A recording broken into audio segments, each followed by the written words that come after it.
Tara, samahan niyo ako magluto nitong kangkong. Ano ko muna siya.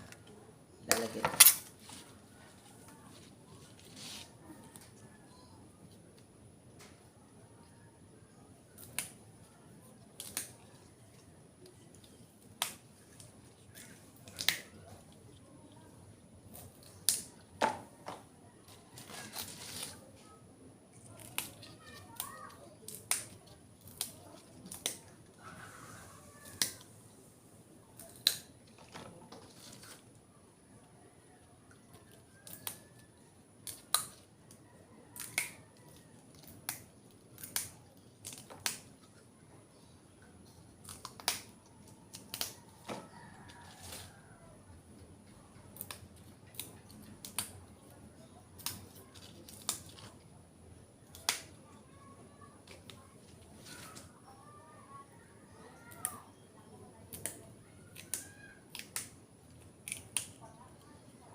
Buti hindi siya na, natuyo, nalanta, parang gano'n.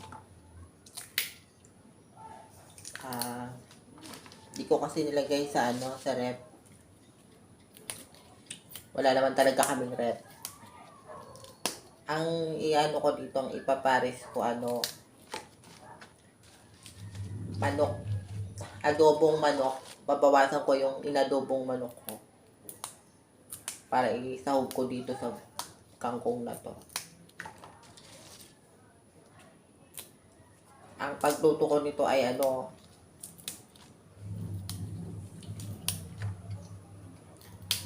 tawag doon. Kailangan hindi matigas. Kasi sa kain nito, walang ngipin.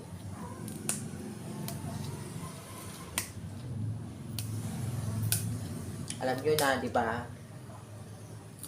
Pag matanda na, wala lang ngipin. Charot lang.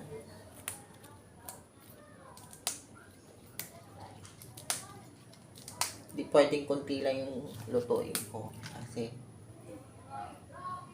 3 kami dito. Yung pamangkin ko.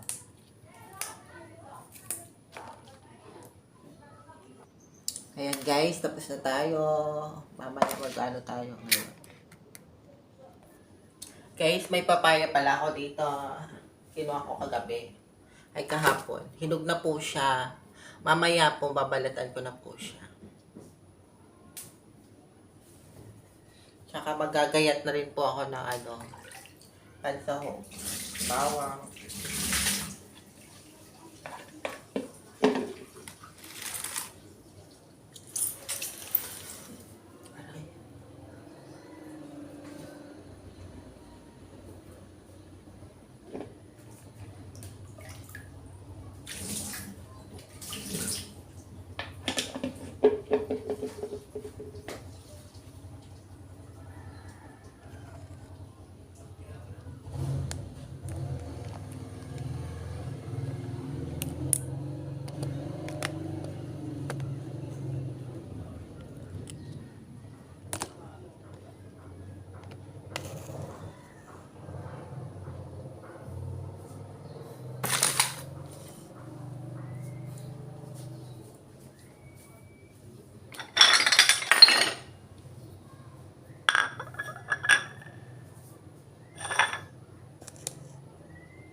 Gagawin ko ito.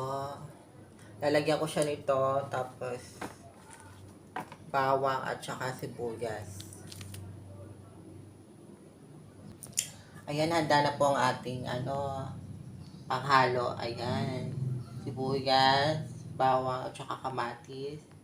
Saka kinis na mix kangkong.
Dinamihan ko talaga siya kasi pag naluto siya, lumiit na lang, maliit na lang siya.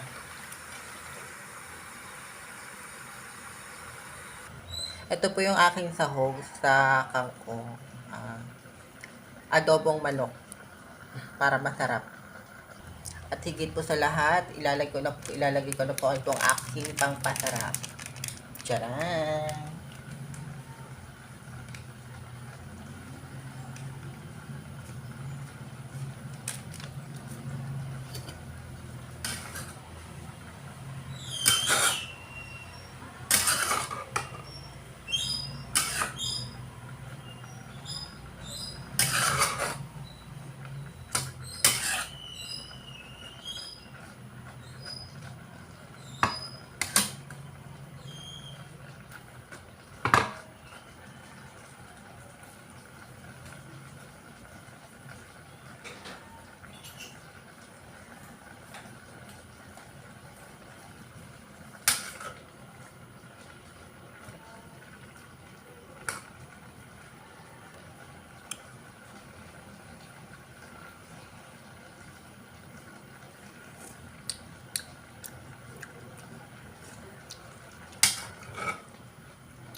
Lalagyan po natin ng konting asukal para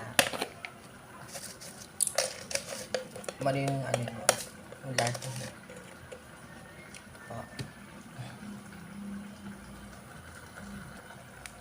Okay na po. Okay na po siya. Masarap na siya. Okay guys, maraming salamat sa panonood. Bye-bye.